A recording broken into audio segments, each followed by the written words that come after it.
Animals are one of the best ways to acquire crafting items and food, but hunting or even interacting with them can be a difficult process. But here, I'll go through some of the things you should be doing so you're not just stood in the wilderness cluelessly holding your cock. If you liked the video, please leave a like or a subscribe, it really helps me out. But without further ado, let's get into the video. And they're off.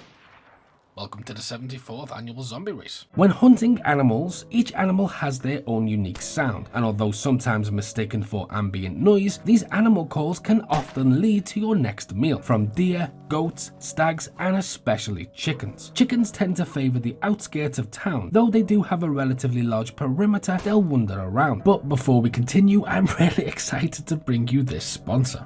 Raid Shadow Legends is a top quality free-to-play fantasy RPG that offers potentially endless gameplay on mobile and PC. From 650 playable champions, billions of customization and build options, vast lore, unique boss fights, and voice-acted scenes, I can sit there for hours picking the right armors, weapons, and artifacts to make my champions the best, either for difficult boss fights or for raid players and their champions in the arena. You can get Ronda by simply opening Raid on 7 days before February 28th, and by using the promo code RAIDRONDA now, you can get a bunch of useful in-game items to help level hair up. Just enter the promo code and head straight to your inbox and join millions of other players on Raid Shadow Legends. But now back to the rest of the video. When you're traveling out, if you see an animal you want to kill, starting with melee technique, if you hit an animal once, it will likely run. Don't chase it. Remain still and watch where it goes. Chased animals run much further away, so by giving it space, it'll eventually come to a stop more quickly. They are also sound sensitive, so approaching crouched is advised. But anything larger than a goat can be more trouble than it's worth if you're using a melee weapon, so I'd advise shooting it in the face. Guns like the SSG and Longhorn spawn with scopes as standard, great for hunting early game, but don't miss because reloading single shots can give the animal time to escape. Once shot in the face, animals will usually provide you with several chunks of cookable meat, a pelt, guts which can be combined with a knife to make rope, fat, and bones, all useful items. If you hear the sound of wolves, they're almost definitely coming to you. Your options are prepare to fight or seek shelter and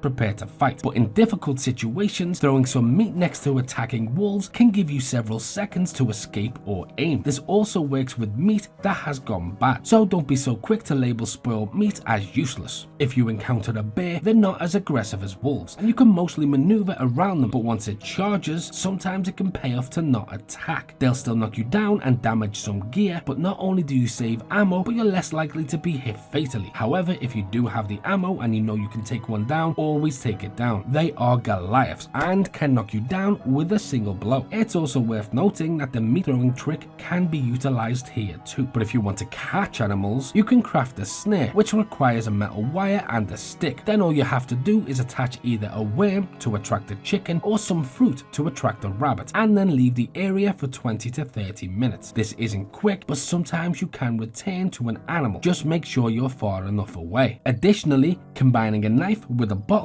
can give you a small fish trap, which you can use to place in the water and catch fish with. Same as before, place it down, add a worm after it's placed, and leave. Just be sure to return later on. Alternatively, you can combine some metal wire and netting. This will create a fish net trap. Again, add the worm once it's placed in the water, leave the area for a while, and when you return 20 to 30 minutes later, you will probably have a fish. A trap with no bait has around a 15% chance of catching something, whereas adding bait can increase that to 85%. Also note, I recommend removing pants and shoes before placing these traps down, because they can sometimes require you to enter some shallow water, getting your pants and shoes wet. But these are only some of the skills you need to be a true survival specialist, and for the rest of them, so you can truly survive off the land, click here. And as always, until next time,